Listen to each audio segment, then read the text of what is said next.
A paz do Senhor, queridos, mais uma vez. 1 Coríntios, capítulo 1, versículo 18. Diz assim a palavra do Senhor: pois a mensagem da cruz é loucura para os que estão perecendo, mas para nós que estamos sendo salvos é o poder de Deus. Pois está escrito: destruirei a sabedoria dos sábios, rejeitarei a inteligência dos inteligentes. Onde está o sábio? Onde está o erudito? Onde está o questionador? Eu ia falar eloquente. O questionador desta era. Acaso não tornou Deus loucura a sabedoria deste mundo? Visto que na sabedoria de Deus o mundo não o conheceu por meio da sabedoria humana. Agradou a Deus salvar aqueles que creem por meio da loucura da pregação. Os judeus pedem sinais miraculosos, os gregos procuram sabedoria.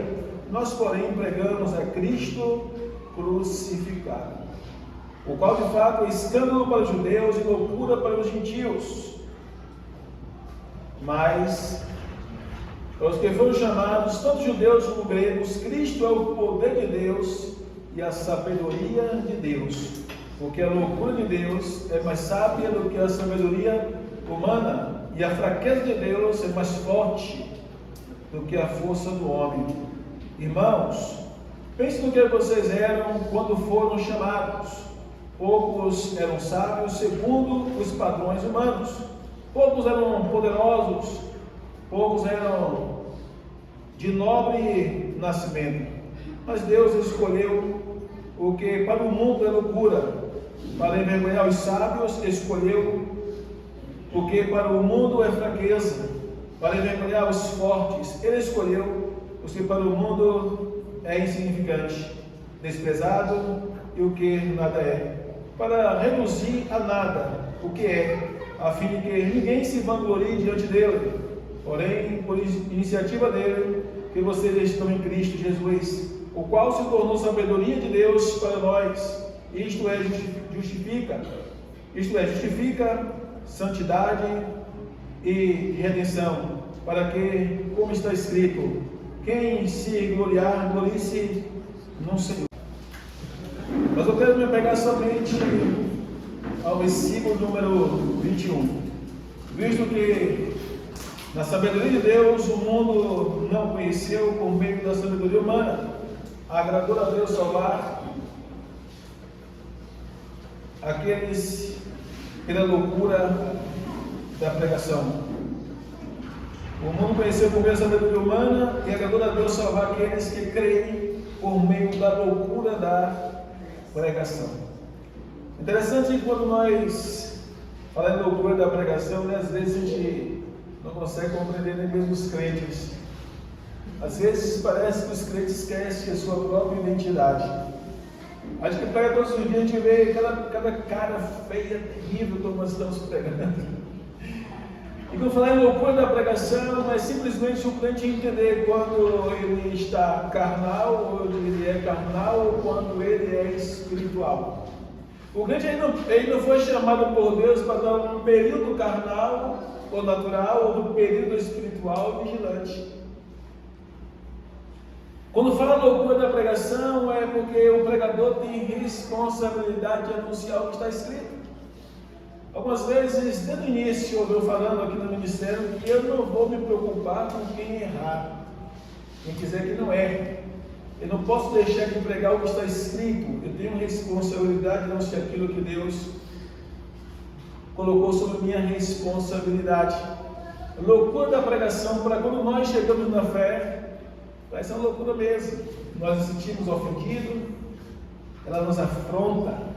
E é bom nós sermos afrontados pela palavra do Senhor. Quando chegamos nos primeiros dias da pregação, nós ficamos até mesmo estarrecidos. Aquele pastor prega assim, dói na alma, mexe comigo. Rapaz, e hoje a mensagem foi dura, mexeu muito comigo, o pastor pegou pesado, o irmão pegou pesado. E não consegue compreender que já está escrito na palavra que pela loucura da pregação é que Deus quer salvar a humanidade. Ou seja, a Bíblia diz que nós, como seres humanos, somos como um vaso de barro, para que a glória e a excelência seja só dele. Ou seja, Deus pegou os seres humanos, começa a tratar os seres humanos, depois levanta esses seres humanos que de alguma forma foi tratada por ele para pregar o Evangelho. Só que nós somos como vasos de barro, ou seja, frágeis.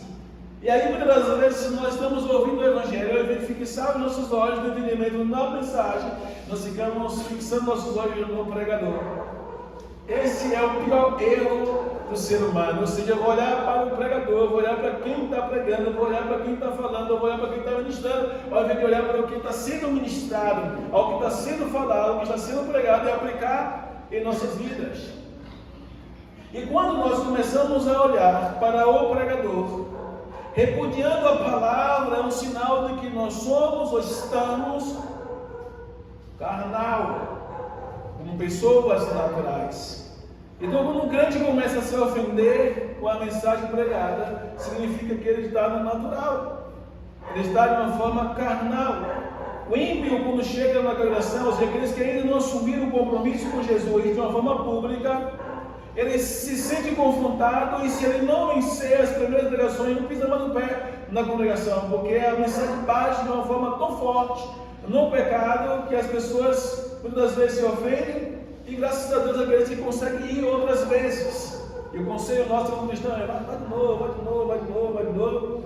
Eu lembro certa pessoa que passou para o nosso meio, que ele escutou a mensagem dura aqui umas 3 vezes, não pisa mais o pé naquele lugar, e foi para outro lugar. E lá no outro lugar, Deus acabou usando o próprio pastor daquela igreja, dizer: você volte para lá onde você correu, porque é lá que Deus vai lhe tratar. Vai entender isso. Ele voltou de novo daqui. Interessante, mas ele teve a coragem de me falar que escutou essa mensagem dura aqui, que doía no couro, doía no coração. E ele disse: eu não piso mais o pé naquela congregação. Eu disse: aquele pastor é louco, aquele pastor é doido, ainda bota aquela mulher lá para pregar também. E eu disse: rapaz, que coisa boa, né? Para quem entende o valor que tem uma alma, para quem entende como é bom ser confrontado pela palavra, para ser transformado, e logo vai se alegrar quando ouve alguém dizer que foi confrontado. Porque se uma palavra não nos confronta, logo nós vamos perceber que nós estamos perdidos. Ou nós podemos estar em uma posição onde o apóstolo Paulo fala que nos fim dos tempos, muitas pessoas iriam ter ou colocar como enxerga os ouvidos, e não ia mais dar ouvido à sã doutrina, não suportaria mais a sã doutrina, mas daria ouvidos à doutrina de demônios, e levantaria doutores de acordo com suas próprias consciências. E aí é que está o perigo, né? Se nós não discernirmos o que nós queremos, ou como nós estamos. Então a Bíblia diz que pela loucura da palavra, aprove a Deus sermos salvos. Ou seja, tem 2 coisas que nós precisamos aprender a discernir. O mundo diz: viva como você quiser, quem manda na sua vida é você, curta enquanto pode. Mas quais são as condições que o mundo oferece? Porta de bares, bebidas alcoólicas, drogas, prostituição, adultério, engano. O que o mundo oferece? Enquanto a Bíblia diz que quando nós entregamos a vida de Jesus, nós não somos mais donos de nós mesmos. Se me falha a memória, 2 Coríntios capítulo 6, versículo 19, versículo 20, que diz: não sabeis vós que não sois de vós mesmos? E vocês são um templo do Espírito Santo, ou morar do Espírito Santo, e que vocês devem glorificar a Deus, vosso corpo, vossa alma e vossos espíritos, quais pertencem a Deus. A própria palavra de Deus diz que quando nós pregamos a Jesus, o próprio Jesus falou: quem quiser vir após mim, tome a sua cruz, negue-se a si mesmo e siga-me. Aquele que quiser vir após Jesus já não pode mais fazer sua própria vontade, é o contramão. Então há uma diferença entre os que servem a Deus e os que não servem, aos que estão perdidos, aos que estão salvos. E é por isso que às vezes, devido à falta de conhecimento da palavra, alguns por falta de conhecimento vão dizer: mas o crente é muito tirado, Eles querem dizer que só eles é que é bom, que só eles que é santo, que só eles é de Deus, só eles é filho de Deus. E aí há um conflito psicológico da falta de conhecimento da palavra. Mas é necessário nós compreendermos que há uma diferença muito grande. Ou seja, eu me submeto à mensagem pregada, ao Evangelho, ou então eu continuo perdido. Não existe meio termo. Eu me submeto à vontade de Jesus, eu continuo perdido. Interessante que a semana passada eu ministrei a palavra sobre isso aqui e falei em Romanos capítulo 5, versículo 14, diz que o pecado chamado pecado original, que caiu sobre Adão, caiu sobre toda a humanidade, até mesmo aqueles que se consideram sermãozinhos. Eu já vi isso evangelizando algumas pessoas dizendo: não, mas a igreja é uma coisa ótima. Para pessoas que vivem assim, eu não faço nada disso. E quando Efésios 2,8 diz que ninguém pode ser salvo pelas obras, ou por ser bonzinho, nem por méritos, nem por esmolas. Só pode ser salvo pela graça. Ou seja, a graça é o presente de Deus, é o favor divino. Então todo ser humano tem que entender que Jesus está às portas, está voltando. Para nós entendermos um pouco melhor, um sinal mais claro, é só olharmos em volta do mundo inteiro. Quantas pessoas estão ouvindo o Evangelho, se rendendo a Jesus, se arrependendo dos pecados do seu passado, não quer mais viver a vida miserável de pecado que vivia antes, e hoje chora de arrependimento e pensando e anunciando, se soubesse que era tão bom servir a Jesus, eu estaria lá há muito tempo. Porque quando nós estamos no mundo, nós estamos cegos, não sabemos o que os crentes sentem, não ouvimos a voz doce do Espírito Santo. Quando estamos no mundo, nós estamos cegos, pobres por causa do pecado, fazendo a vontade do inimigo. Ele acaba cegando o nosso entendimento a ponto de impedir que nós termos o conhecimento do Evangelho. Ainda há pouco, viajando, falei que as pessoas que sentam, essa semana teve uma festividade de algumas pessoas que eram devotas de uma entidade, não quero citar não, por questão de ética. Mas eu disse: sabe o que significa essa entidade aí? É tal entidade assim. Não tem nada de Deus, não tem nada coisa boa para oferecer. Mas eu vim de uma estrada e ao observar algumas localidades abertas, as pessoas lá dentro. Ainda há pouco, a gente veio para casa, eu coloquei um vídeo de um pastor. Interessante, muito usado por Deus sem palavra. Ele só chega para a pessoa, olha para a pessoa e Deus ministra um som de alegria. Meu Deus, que coisa interessante. Se precisa falar, de repente caiu em um outro vídeo. E esse outro vídeo, eu vi as pessoas ajoelhadas no meio da rua, se prostrando diante de imagem de escultura. E cada um pensava isso: meu Deus, interessante isso, as pessoas estão no meio da rua, prostrando-se diante de imagem de escultura. E às vezes nós, como cristãos, não queremos ajoelhar, talvez porque chega com uma roupinha limpinha de domingo na igreja. A gente não quer mais se derramar, não quer mais deitar no chão, não quer mais chorar, não quer espernear aos pés do Senhor, enquanto as pessoas cegas aí, sem conhecimento da palavra, estão se prostrando diante de mais escultura.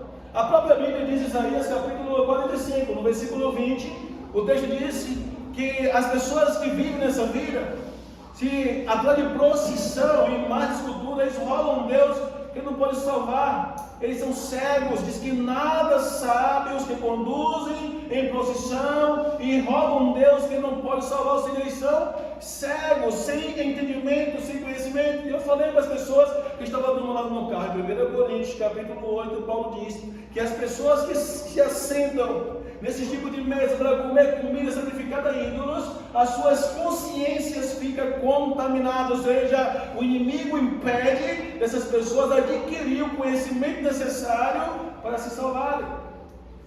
Enquanto nós temos o privilégio de entregar a vida a Jesus, e a cada dia, nós chegando a cada oração, Deus vai nos dando um entendimento, abrindo nosso entendimento para compreendermos a palavra do Senhor e conseguimos ver quantas pessoas estão escravas. Eu citei dois textos bíblicos, Provérbios capítulo 1, versículo 23, nessa viagem. O próprio Deus dizendo assim: convertei-vos a minha repreensão, e derramarei sobre vós do meu espírito, e vos farei saber as minhas palavras.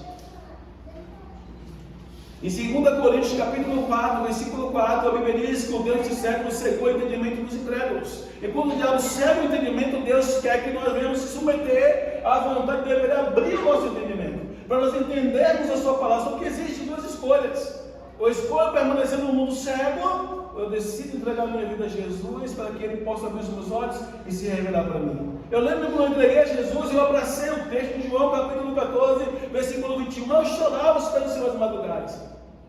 Quando Jesus disse: vocês me amarem, guardarão minha palavra, e eu o amarei, e me manifestarei a Ele. Jesus, se revela para mim, se revela para mim. O Senhor disse que quer amar a tua palavra, o Senhor se revela, eu quero que essa palavra se cumpra na minha vida. E eu chorava, e de repente me batizou com o Espírito Santo, dentro de casa.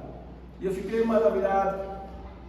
Eu passei a ouvir a voz de Deus falar comigo. Eu disse: rapaz, se eu que tinha um conceito totalmente errôneo, não acreditava que Deus falava com homem, eu ainda dizia, quando eu ouvi outras pessoas falando: homem na terra, Deus no céu, homem na terra. Não sei se esse negócio de brava, de pastor, vamos dizer que Deus falava com ele, isso é pura mentira, é para manipular o povo. É por isso que hoje nós temos que sermos fortes, não cedermos a escárnios, porque nós já fomos escarnecedores no passado. Nós zombávamos dos crentes de falar que nós víamos no passado. Nós corríamos, se escondíamos de crentes. E hoje tem crente que não quer que nem um ímpio fale dele. Que nem um ímpio fale alguma coisa dele, mas que não, lá no passado falava mal dos crentes. Se você ler Hebreus capítulo 13, versículo 12, diz que Jesus Cristo padeceu pelos nossos pecados, a fim de nos santificar, ou santificou um povo para si.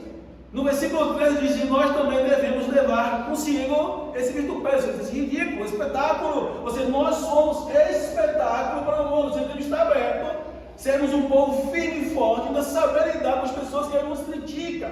Essa palavra vitupério significa espetáculo, significa um ridículo. As pessoas, estamos prontos para as pessoas apontar para nós e nós temos o mesmo comportamento que Jesus teve. Quando as pessoas criticavam Jesus, o que Jesus fazia?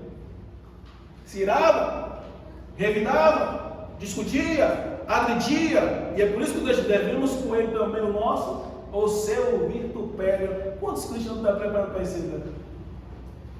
Até se torna ímpio quando é afrontado pelo ímpio. Imagina o crente dando teste ao ímpio, batendo boca no meio da rua, discutindo no meio da rua, esquecendo esse texto bíblico.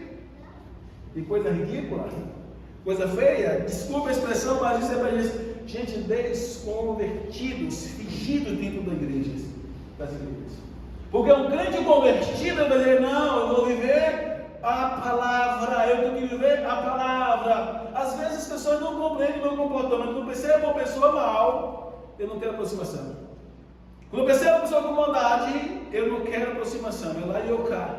Alguns que eu tenho uma certa afinidade, porque não quero. Eu percebi o mal da pessoa ali, eu não quero aproximação. Ou seja, eu estou querendo evitar transtornos. Nós chegamos a uma localidade aqui fora da cidade, eu olhei para o cidadão, percebo a pessoa: esse cidadão é cheio de engano. Esse cidadão eu não confio. Eu não confio nesse cidadão, não. Depois a pessoa diz: pastor, o senhor falou a verdade. E ainda depois de tudo eu queria armar uma armadilha para nós. E graças a Deus que caiu por terra. A Bíblia diz que a palavra do Senhor é lâmpada para os nossos pés e luz para os nossos caminhos. Tem pessoas que não entendem isso. Ela nos dá discernimento. Nós olhamos o comportamento das pessoas para perceber se nós dá para confiar ou não. Pelo comportamento das pessoas, a gente discerne se são confiáveis ou se não são confiáveis. Se dá para andar junto ou se não dá. Isso é para quem se permite a entender a palavra do Senhor. Então, se você quiser ser uma pessoa sábia, coma a palavra, absorva a palavra, viva a palavra, obedeça o conselho de Tiago, capítulo 1, versículo 23, versículo 24. Não seja meramente ouvinte, mas praticante, porque aquele que somente ouve e não a pratica é semelhante a um homem que reflete o seu natural perante o espelho. Logo que sai do ambiente que a ouviu, esquece de tudo. E quantos cristãos não estão assim nas casas de oração? Todos os dias ouvem a palavra e vai só sair do tempo de esquecer tudo o que ouviu. E se já esquece o que ouviu, imagine praticar. A palavra é algo tão forte e necessário nas nossas vidas que o próprio Jesus fala isso em Mateus capítulo 7, no versículo número 24. Esse nós devemos ouvir e praticar a palavra. Ouvir e praticar a palavra. Se nós ouvirmos e praticarmos, seremos semelhante ao homem que edificou a sua casa sobre uma rocha. E veio os ventos, correram os rios, sopraram sobre ela, mas não pôde abalar, porque estava firmada numa rocha. Não estava firmado na areia, não estava firmado em si mesmo, não estava firmado em argumento de alguém, não estava firmado em tese, nem conceito pessoal, estava firmado na rocha. E nós precisamos entender isso. Então, o mais interessante nós compreendermos que Deus, Ele levantou os seus servos para nós sermos confrontados. É por isso que Jeremias capítulo 23, versículo número 29, se não me falha a memória, a palavra do Senhor diz assim: não é a minha palavra como fogo, diz o Senhor, como uma marreta, hoje você fala como um martelo que esmiuça a penha, ou seja, quebra o coração duro, como fogo, ou seja, ela confronta, machuca, ela mexe com a gente para nós sermos transformados. Se a palavra não confronta a gente, automaticamente nós não vamos sermos transformados.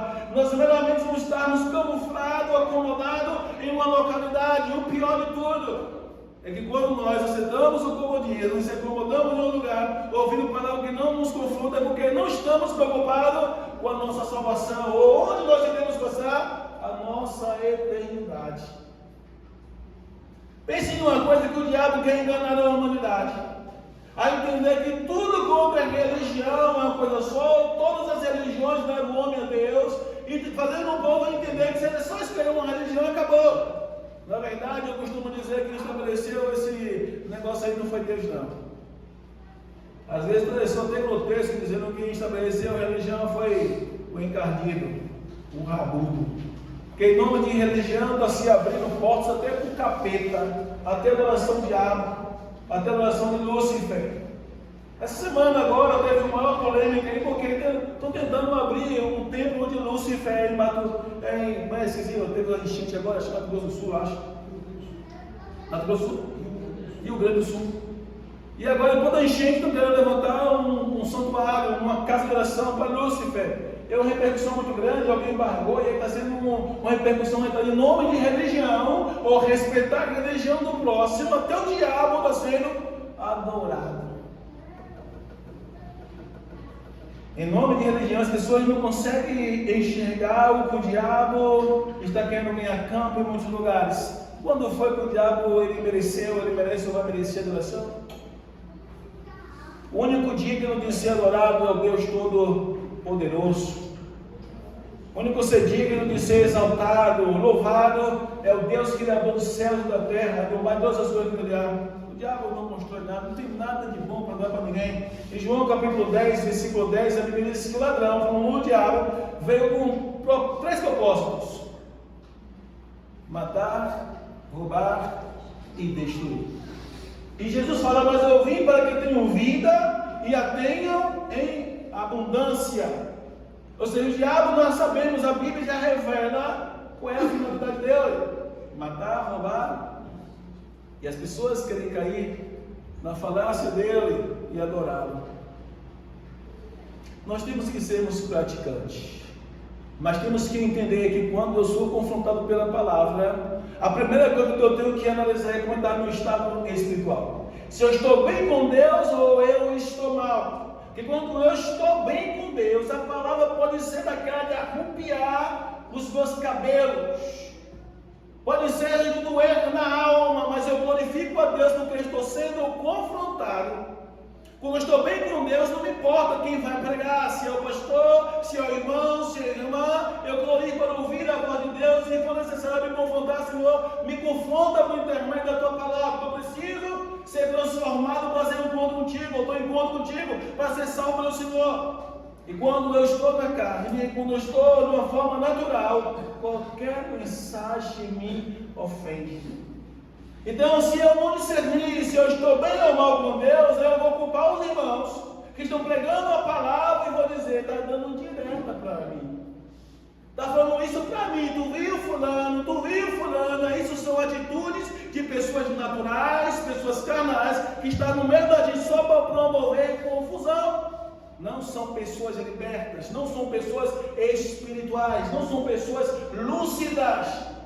E uma pessoa espiritual, a Bíblia diz que discerne as coisas de Deus. Os homens naturais não discernem. Ou seja, uma pessoa natural sempre vai ser carnal. E quando não crescer de novo, não vai mudar.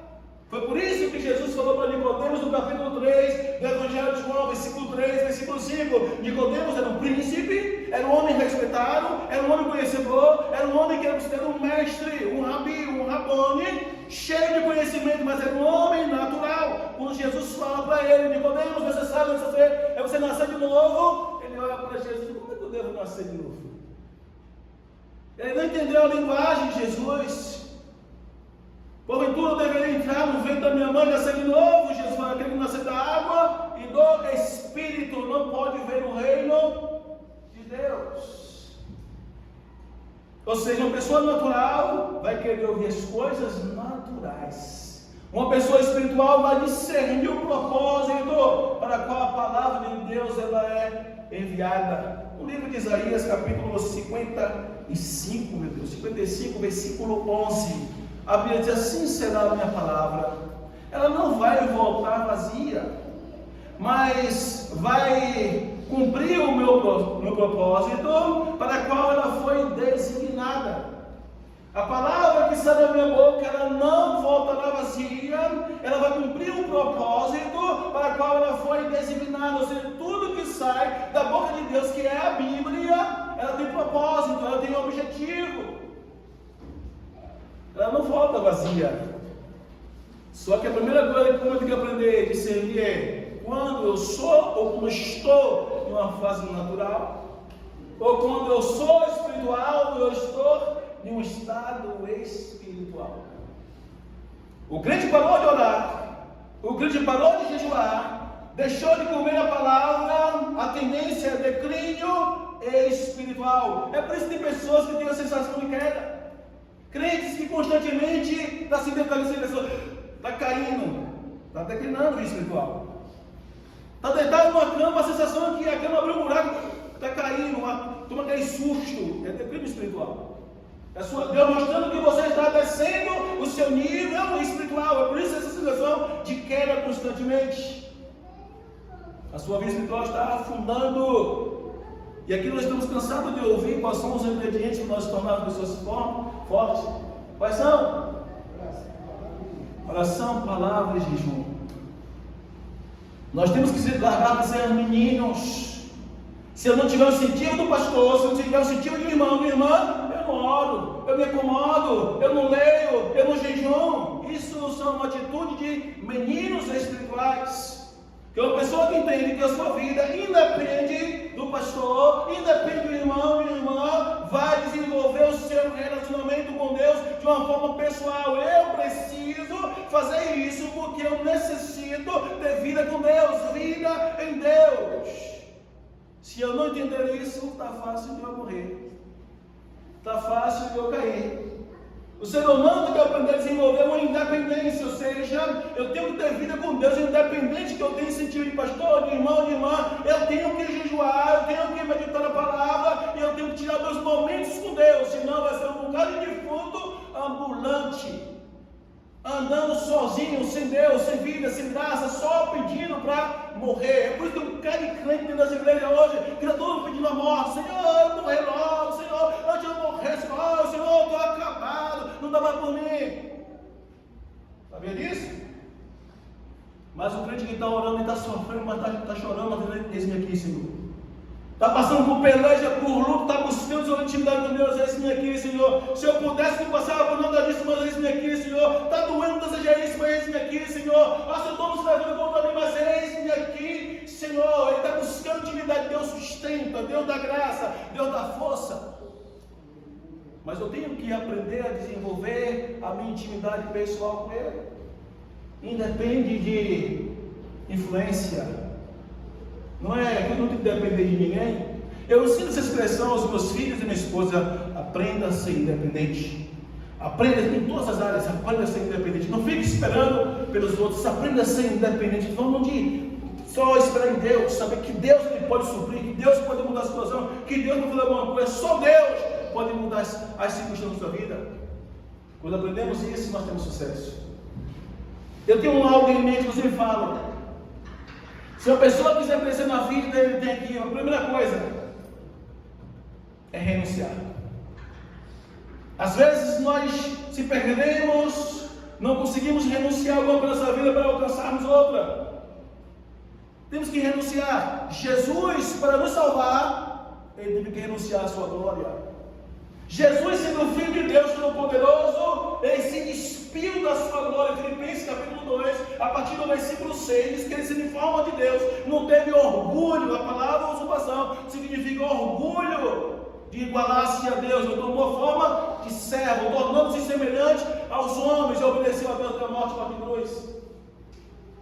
A ponto de Deus exaltar o seu nome e colocar acima de todos os nomes, para que todo joelho se dobre, toda língua confesse que Jesus Cristo é o Senhor. Mas precisou de uma renúncia. Essa renúncia é dizer: Senhor, eu vou descer lá, eu vou despir da minha eternidade, da minha glória, do meu poder por aqueles seres humanos. Ou seja, a propósito, ele se despiu sua glória, ele renunciou a sua glória com um propósito. Vou falar de uma forma chula, superficial, para nós entendermos.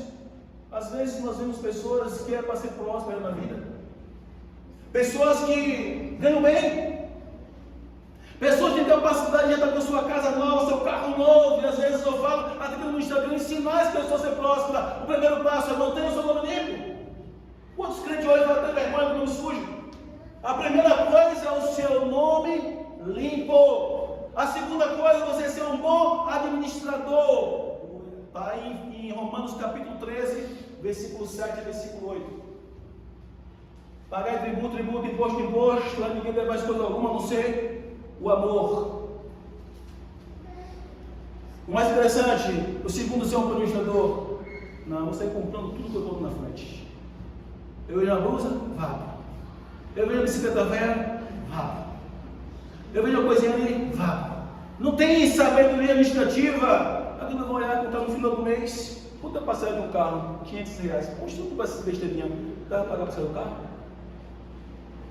Não tem prazer de renunciar os seus próprios impulsos momentâneos sem uma visão futurística. Você não tem firmeza e uma visão futurística de quantas pessoas que ganham um salário mínimo e compra carro, e compra moto, e compra terreno, está com casa própria. Por quê? Renunciou. Amor, essa semana não tem pizza, amor? Fica aí, só a tua vontade. Quanto é a pizza hoje? R$85, R$90, fora o mototáxi. Quantas pizzas de come por mês? 5 pizzas horrorosas. 6 pizzas, uma parcela do carro mês. Olha só, mano. Aí não segura a barriga, não vê o carrinho novo. Eu estou falando de renúncia supérflua. A gente vê alguns irmãos prosperando, outros não prosperam por falta de sabedoria, porque Deus tem abrido portas. Dá para segurar, demora um pouquinho, não, a pizza fica daqui a 5 anos, daqui a 4 anos. Geralmente os carros parcelam em 48 parcelas. É 4 anos para pagar, daqui a 4 anos e meio, 5 anos, dá para eu ficar de boa, te volta a comer pizza. É até bom que eu vou perder um pouquinho, eu estou barrigudinho. Para quem não é barrigudinho, como muita pizza ficar. Chegar a hora que vai.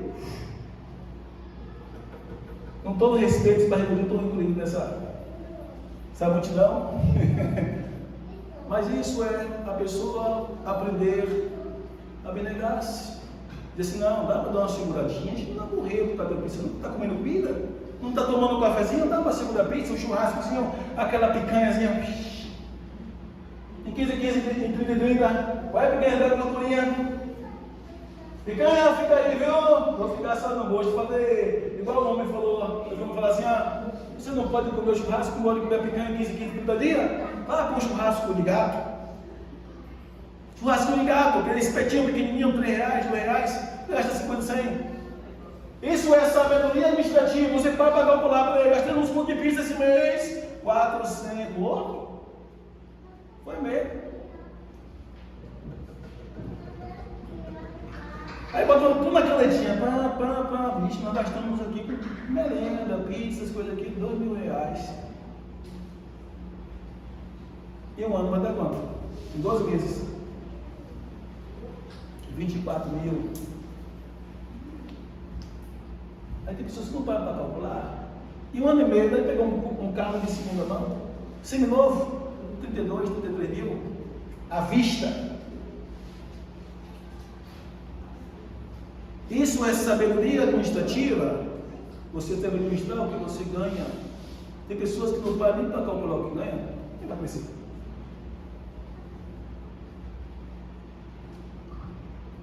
Terceiro, se obedecer a esses princípios, vai ser pessoas prósperas. Vai usufruir daquilo que Deus quer colocar nas nossas mãos. E é por isso que eu não tenho vergonha de falar. Há poucos dias, se não me falha a memória, eu ia ficar dizendo assim: olha, eu não gosto muito mais de zoião, não. Alguém chegou lá e nós estávamos citando um zoião, não me recordo quem foi. Eu falei: eu gosto de zoião, aprendi a gostar de zoião demais. Já gostava, aprendi a gostar mais. Porque nós compramos um terreno, mas tinha lá e falei assim: zoião, por assim, rapaz, eu compro uma carnezinha, rapaz, de nada de carne. Zoião. Compra a televisãozinha, não me convenceu. Compra a televisãozinha, estou vestindo ela de casa lá, tá bom, vai comprar a televisão. Uma pessoa vai abrir os meus olhos, está pensando em você, está pensando em prosperidade, mas vai para as outras pessoas, não corre para sua bichinha, a esposa, tá bom, vai comprar a televisão aí, mãe. Eu segurando, ó, me sacrificando, ou não sacrificando, mas ainda nós vamos entrar no que é nosso. 1 ano e 8 meses antes de comprar o terreno. Quer ver uma coisa que gasta dinheiro demais? Comida. Comida é o que mais consome os nossos salários. Se não tivermos um controle, você não consegue prosperar em área nenhuma. Se não controlar aqui, ó, dizer assim: espírito da gula, sai. Põe um anjo aqui, Senhor. O espírito da gula devora tudo. E as pessoas não prosperam. Se você abrir a geladeira, o armário, dispensa 1000 vezes, vai comprar coisa faltando. Ou não é assim? Não é assim não? Abriu lá, está faltando um biscoito. Biscoito alimento?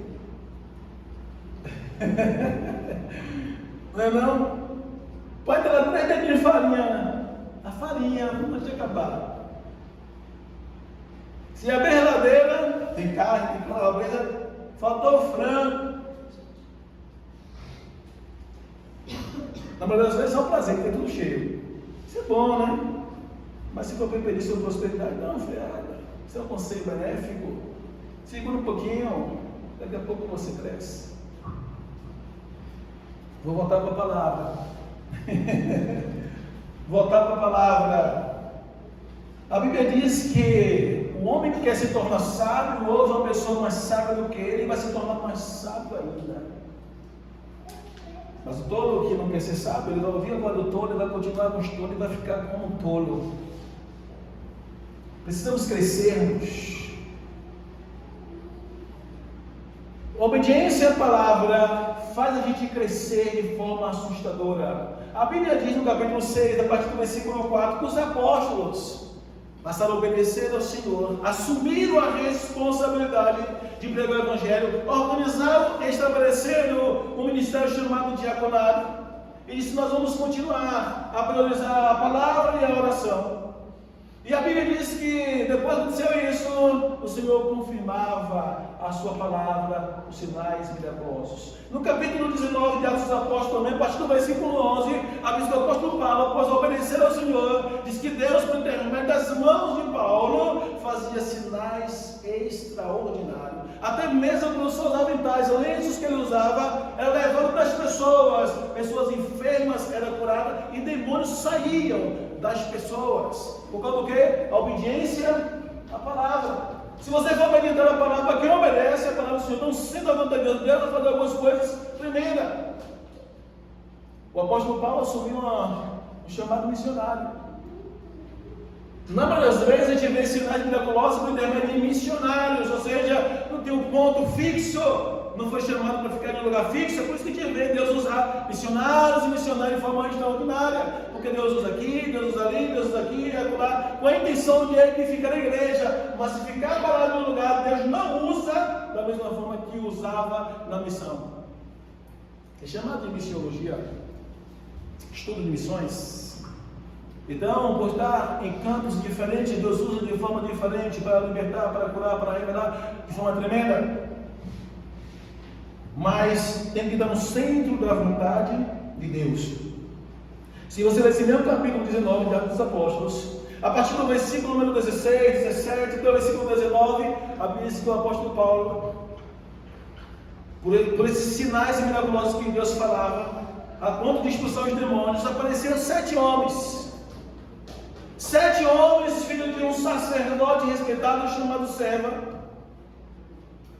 E vendo o apóstolo Paulo expulsando demônios, começaram a querer imitar o apóstolo Paulo, dizendo assim: ó, em nome daquele, ou em nome de Jesus, aquele que Paulo prega, eu vos expulso, eu vos conjuro vocês.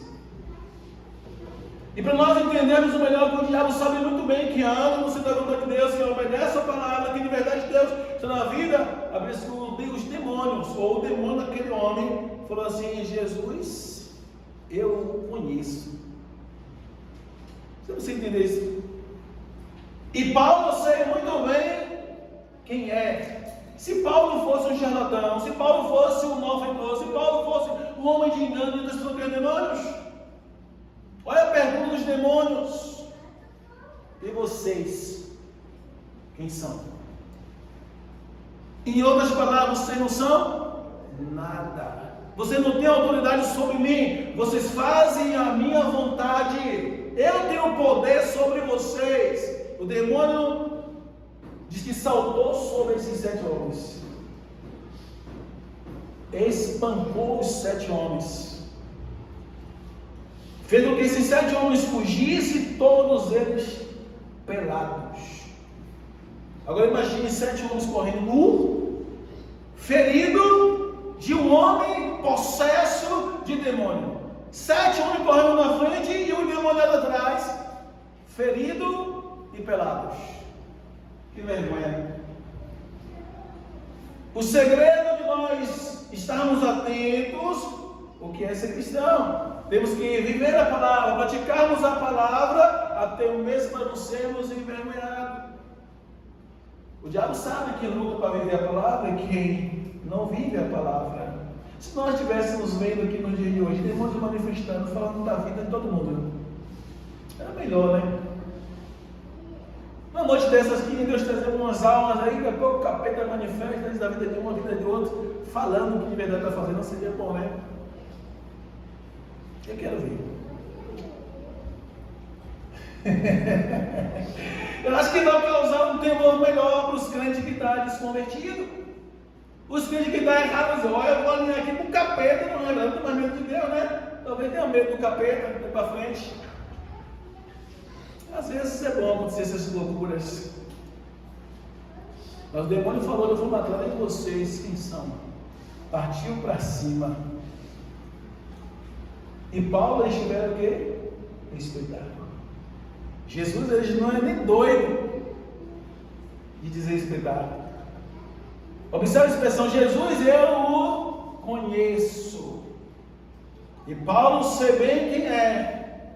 E vocês? Quem são? No reino do Espírito é que nós temos que ter a maior preocupação como cristãos. Quando o crente tem uma visão mais ampla, sabendo que o diabo está nos observando, Deus está nos observando, ele vai se preocupar em da sua vida diante de Deus, dos demônios. Aí não está treinando de querer esconder a vida de pastor, de irmão, de irmã, né? Vocês estão entendendo?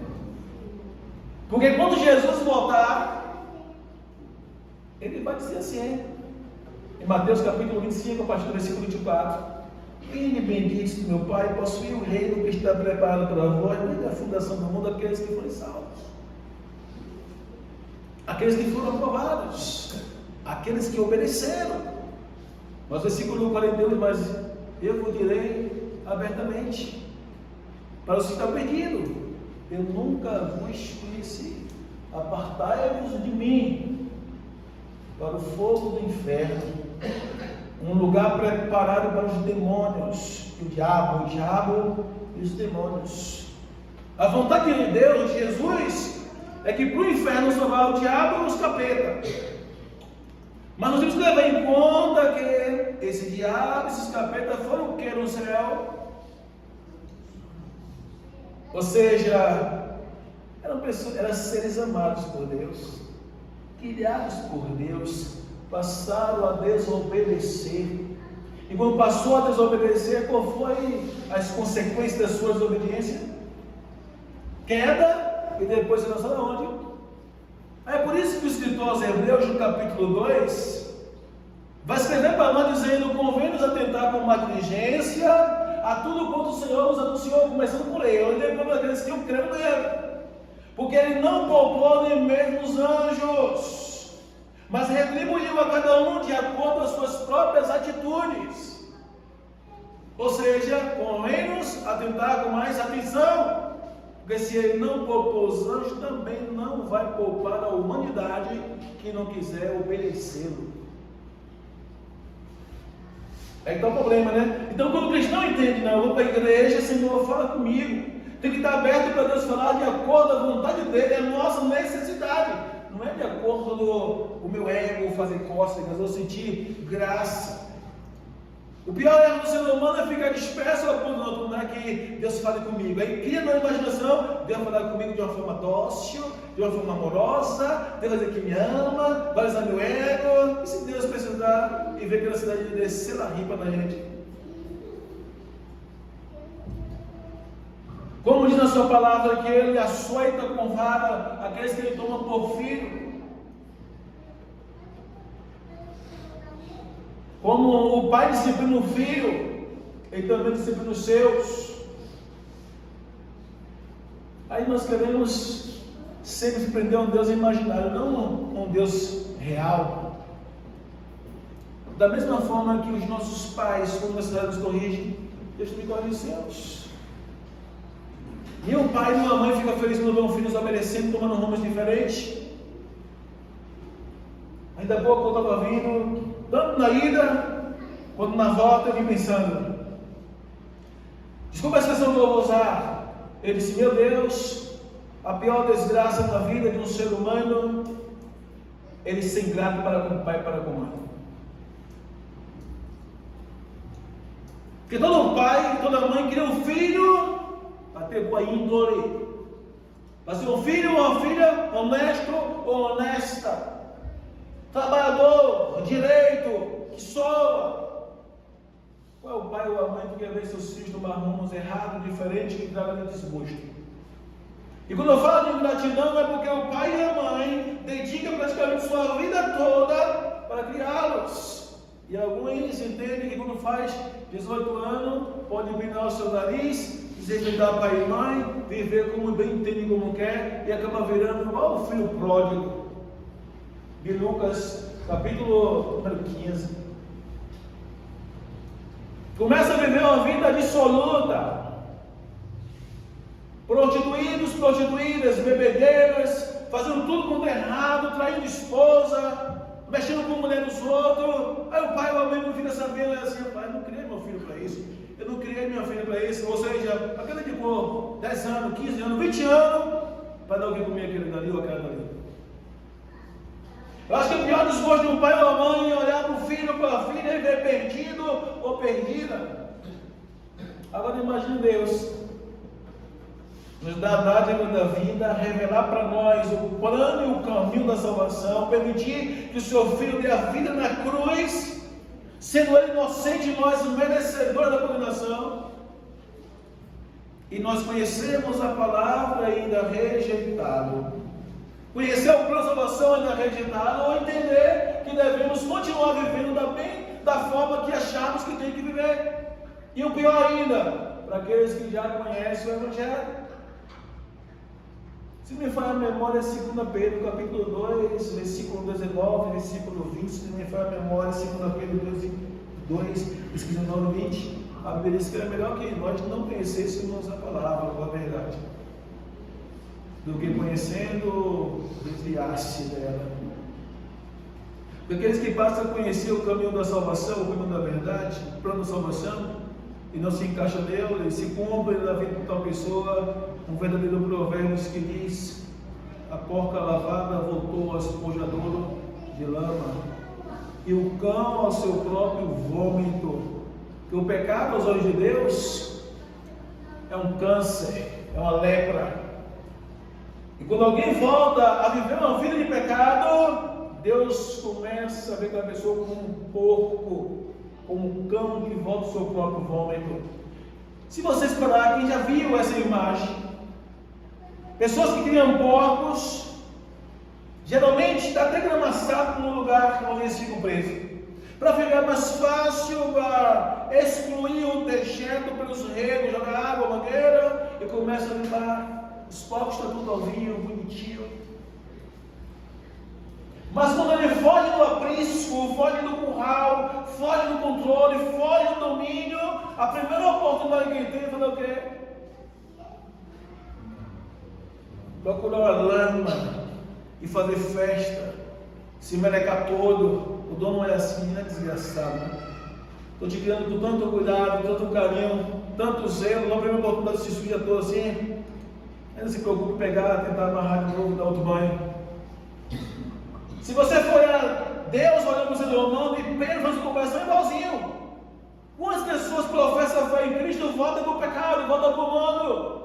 Você saiu do aprisco, saiu do arraial, saiu do lugar onde Deus colocou e volta a viver uma vida miserável de pecado, perde a vergonha para a sociedade, sua família, perde a vergonha de Deus e acha que não está vivendo uma vida boa. Se você for olhar o cão, quando volta a engolir seu próprio vômito, geralmente eles estão mortos, ressequidos, a sua caveira e o couro doente. Você não vê um cão saudável, bem alimentado, voltar a engolir vômito em lugar nenhum. Todas as imagens que eu tenho de cão engolindo vômito foi justamente assim, seco, a sua caveira e a pele, já está cambaleando, aí quando depois. Por que Pedro teve essa preocupação de fazer comparação com o porco e o cão? Só volta para o pecado o crente que está doente, está sem vida, ele não está mais se permitindo ser bem alimentado, aí começa a brincar, começa a engolir de novo os vômitos que tinha deixado lá atrás. É igualzinho. É por isso que em Gálatas capítulo 5, no versículo 1, o apóstolo Paulo escreveu dizendo: não vos torneis a submeter outra vez a um jugo com o qual Cristo vos libertou. O que Paulo quer dizer com isso? Você não pode voltar mais a submeter um jugo, a uma prisão, uma escravidão, porque um dia Jesus libertou vocês. Você não pode voltar mais para lá. E todo crente sabe que quando ele comete um erro, um pecado, ele combate a sua própria alma.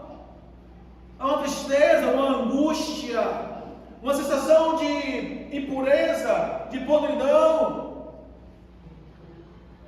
E chora, esperneia, ainda a sorte daqueles que choram, esperneiam e se arrependem. Mas o crente já não chora mais, já não se arrepende mais dos seus erros, aí é problema. Ou a mente já está cauterizada, convencida que o pecado de Deus não está nem aí, ou já aceitou permanecer perdido,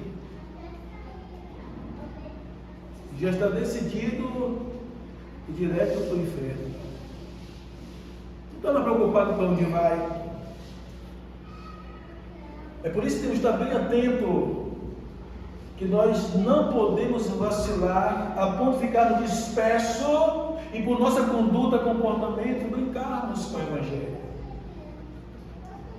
E quando Jesus voltar, nós vamos ser surpreendidos. Cristianismo não é religião, mas também não é brincadeira. Há pouco tempo alguém falou assim para mim: rapaz, no tempo da lei era pior. Deus matava. Não que aqui no capítulo 8 do Evangelho de João, se me faz memória, eu estou narrando o que ele falou, mas não citou o capítulo do livro lá, não. O povo queria apedrejar aquela mulher. Foi perguntando para ele, o que a lei mandava? Ele disse: se eu disser que a graça é mais severa do que a lei, ele disse: aonde? Ele disse: Lá, quando a mulher a pega, o homem a pega no adultério, ele é morto apedrejado. Jesus falou que não precisava nem praticar o adultério. É só olhar que a questão de impura já é adulta, ou seja, é condenado ao inferno. Se não me engano, é João 5,28, meu Deus, acho que é João 5,28. Se não for justo, é Mateus 5,28. Digo-vos que qualquer homem que olhar com intenção de impura no coração para uma mulher já cometeu o adultério. Em outras palavras, se eu preciso olhar e desejar, você já é o adúltero perdido e vai para o inferno.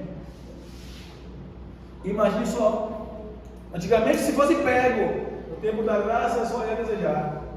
Se arrebentar.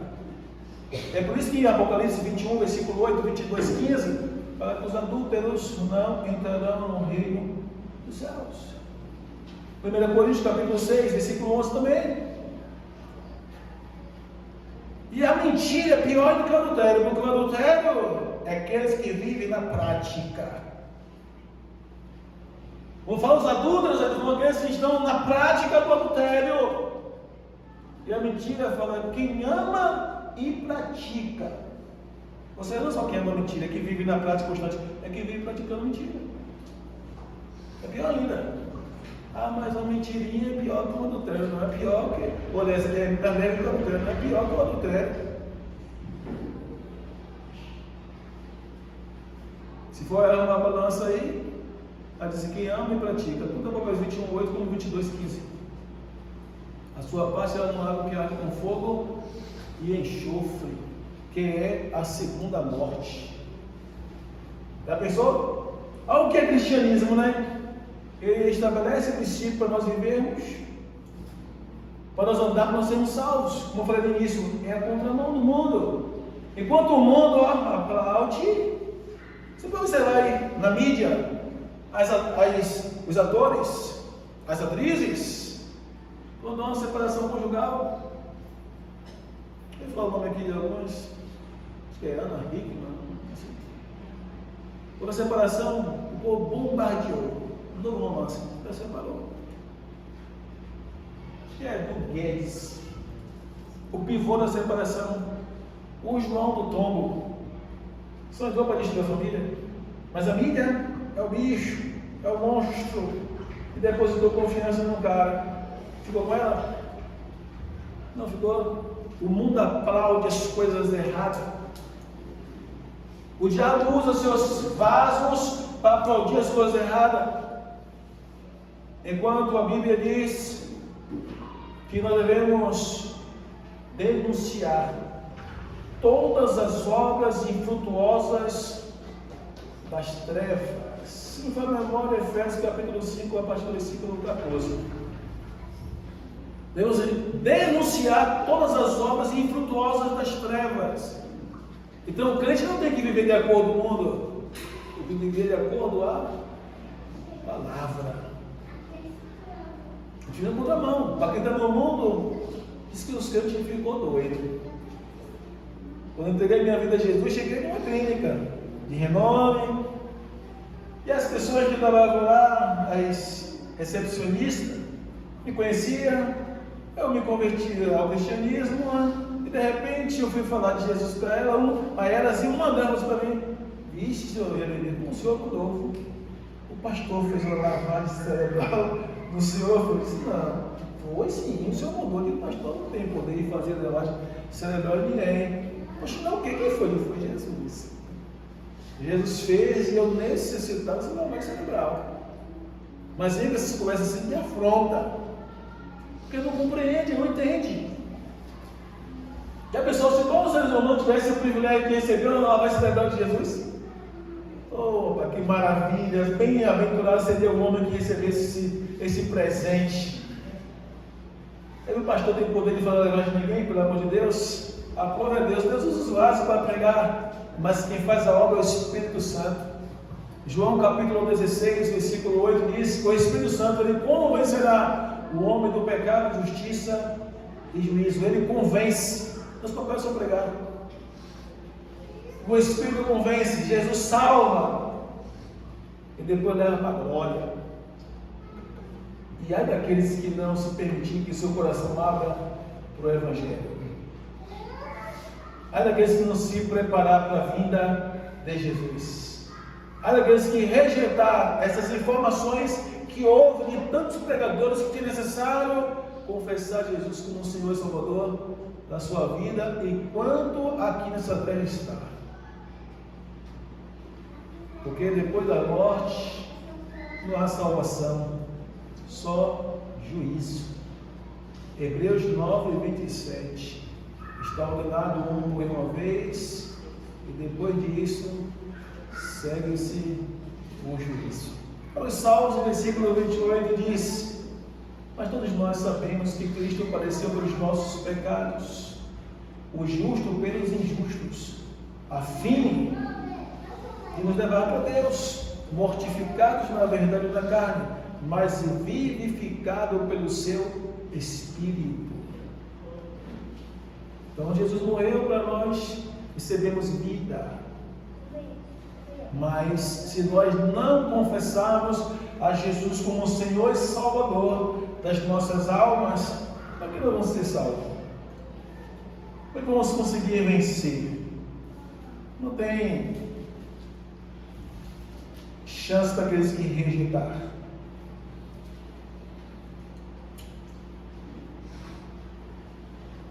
Romanos capítulo 10, versículo 8, vou concluir a mensagem, em cima do horário.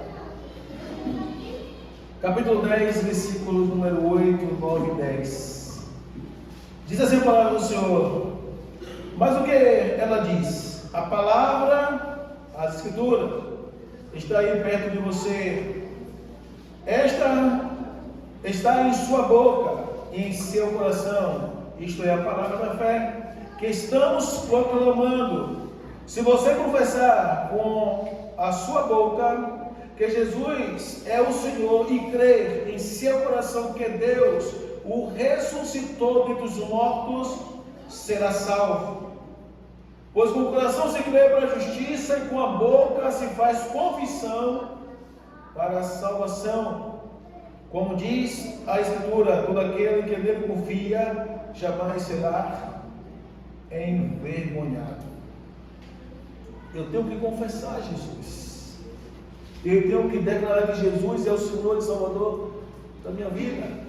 Eu fico maravilhado às vezes quando eu vejo algum vídeo e eu vejo as pessoas chorando, indo para frente, aceitando a Jesus.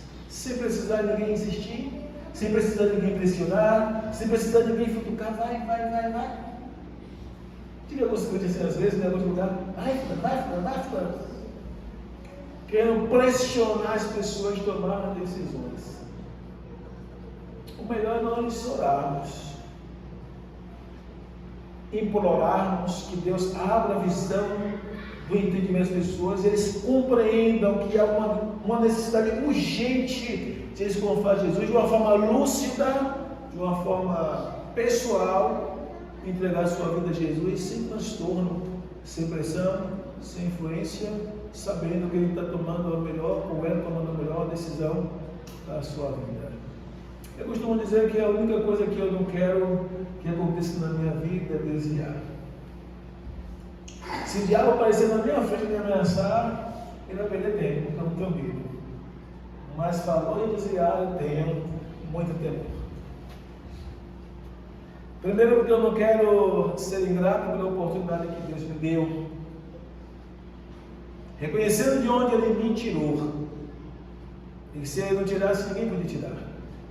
Me dando uma nova chance e o privilégio tremendo de o servir. Um Deus justo, um Deus santo, um Deus perfeito, incomparável, inigualável. Escolher um ser tão insignificante e dizer: você vai pregar o meu santo evangelho. É uma honra muito grande. Terceiro, dar esse gostinho ao diabo de voltar para o mundo fazer a vontade dele. Ele escarnecer do nosso Jesus e dizer: ele foi grato, olha o que ele está fazendo, voltou a me servir, por que tentou se fazer tanto por ele? Então, quando se fala em desviar, se afastar do evangelho, eu tenho temor.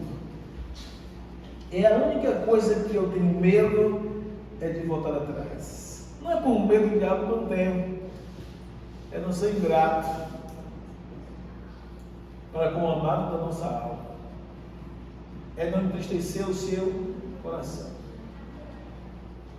Porque é uma ingratidão muito grande uma pessoa voltar atrás e negar aquele que entregou sua vida na cruz para nos salvar.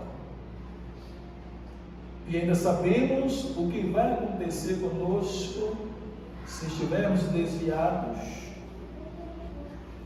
ou no mundo. O que nós vamos escolher? É por isso que a Bíblia diz que sobre aqueles que já não têm mais arrependimento, que não sentem mais arrependimento, já não tem mais expectativa de glória, mas uma grande expectação de juízo sobre aqueles que não se arrependem mais de seus pecados. A ponto de Deus falar em Hebreus capítulo 10, me faz memória, pastor, versículo 29, minha vingança eu retribuirei, diz o Senhor, e com maior castigo aqueles que tiverem pondo com profano o sangue da aliança. A gente saber que Jesus morreu por nós, se sacrificou por nós, revelar o seu amor para com a gente e te negaram, voltar atrás. Aí pensa que Deus vai nos amar? No dia do juízo não vai ter amor. No dia do juízo não vai ter outra chance. Você lembra de Lucas capítulo número 16, se me faz a memória? A Bíblia diz que aquele homem, após a morte, ele foi levado para o Hades, que tem 5 conotações, que eu não lembro agora: profundidade, trevas, escuridão, cova, o sepulcro, o inferno. Mas só que a Bíblia diz que ele estava lá no Hades em tormento. Então não foi sepultura, então não foi escuridão, então não foi trevas, foi aonde? Inferno. E ele lá em tormento, ele olhou para cima e viu Lázaro no seio de Abraão. Interessante que ele conseguiu ver Abraão falar, clamar o nome de Abraão, e Abraão respondeu a ele, né? Em linguagem figurativa: céu e inferno. Ele falou assim: olha, eu tenho 5 irmãos lá, por favor, permita que eu volte e avise meus 5 irmãos para que não venha para esse lugar de tormento onde também eu estou.